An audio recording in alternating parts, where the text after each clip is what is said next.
Alright guys, let's talk about Endling, Extinction is Forever. Now this game I thoroughly enjoyed playing.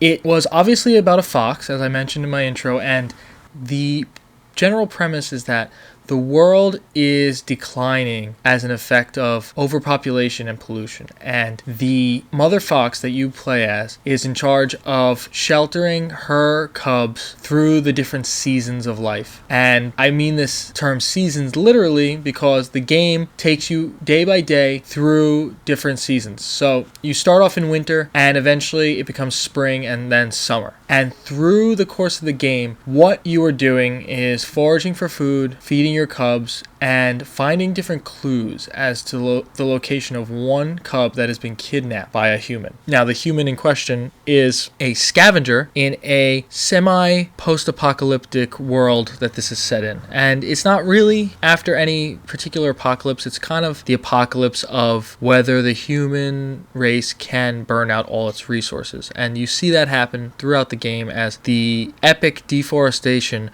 of the environment that you are playing in happens before your eyes from day to day. So let me just play the trailer for you, as we always do. We're going to hear this narrator tell us a little bit about the game. Imagine that humanity, in its ceaseless quest to ravage the planet, has driven even one of the most adaptable creatures in the animal kingdom, the fox, to extinction. As the last fox on Earth, you're fighting for survival in search of the rare sources of food left in this dying world. But you're not searching food just for yourself alone. Your clumsy cubs are eagerly waiting for your return in the safety of your shelter.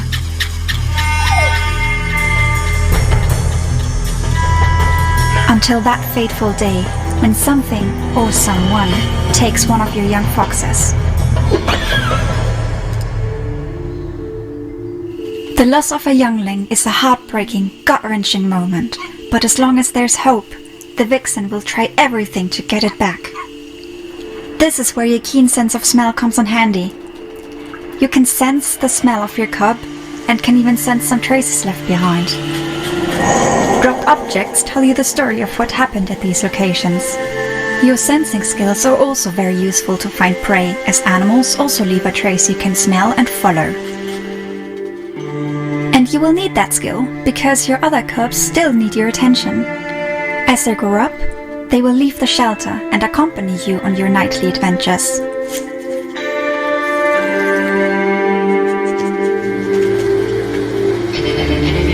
They are new to this world, so keep the little ones close and safe. Over time, they will learn essential life skills and can do their part for the survival of the group. Okay, I just want to pause this here. This is a really cool feature in this game. Now, we talked about Shelter 2, and in that game I had mentioned that you simulated life as a lynx, and you were protecting your cubs and feeding them by going out hunting for food and bringing it back. Now, the difference between that game and this one is that in that game the cubs were pretty much useless, and as they developed and matured throughout the game, their utility kind of was zero. Now, in this game, your cubs learn essential skills for foraging for food throughout the entire game, and that helps them not only navigate and get into tough-to-reach places where we can find food, but it helps you to prevent them from dying, because the food is a vital resource in the game to keep the entire family of cubs alive. And along the way, this will also help you explore different areas in order to find clues as to your missing cub.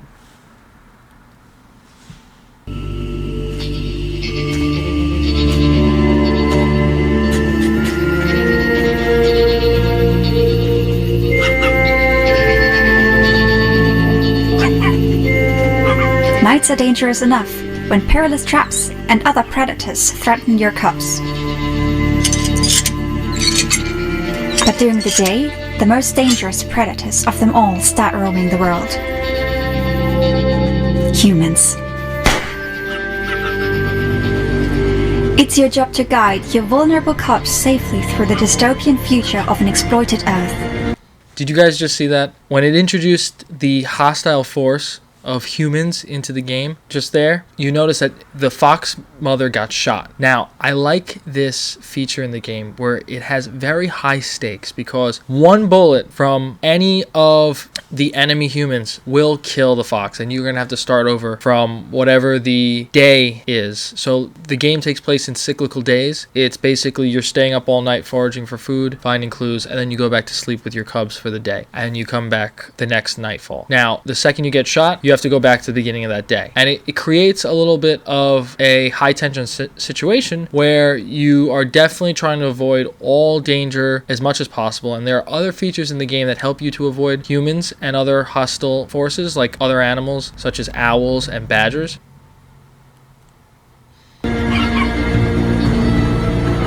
On your journey to the last safe haven, you must overcome all the dangers that lie ahead. Survive. This is Endling.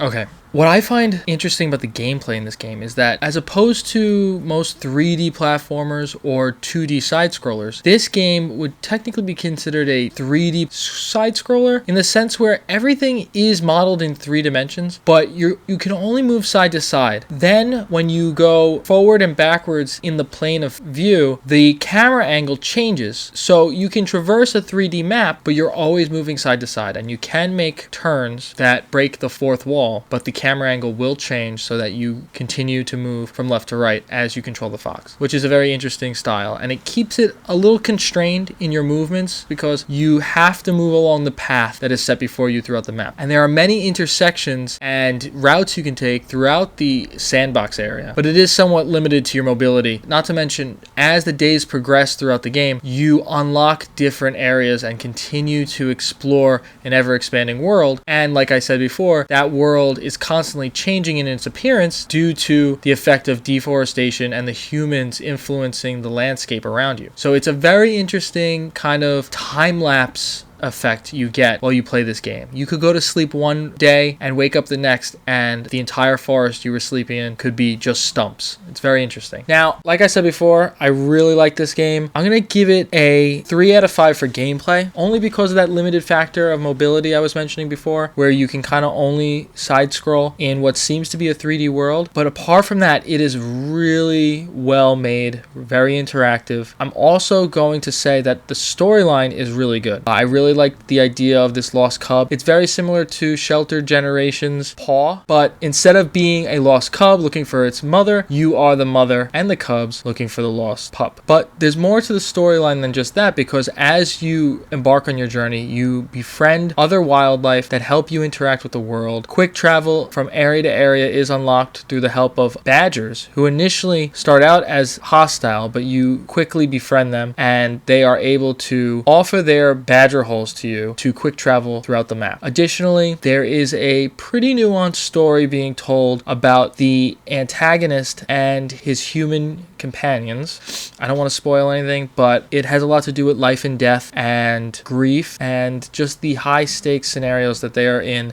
this near end of days time. So that being said, I'm going to give the storyline a 4 out of 5, and that brings the total for this game, in my opinion, to a 7 out of 10. Very enjoyable. So I highly recommend this game if you want a lighthearted yet dynamic experience and just a fun, colorful indie game where you get to play as a fox. So stay tuned for our next review, and I hope you enjoyed this video.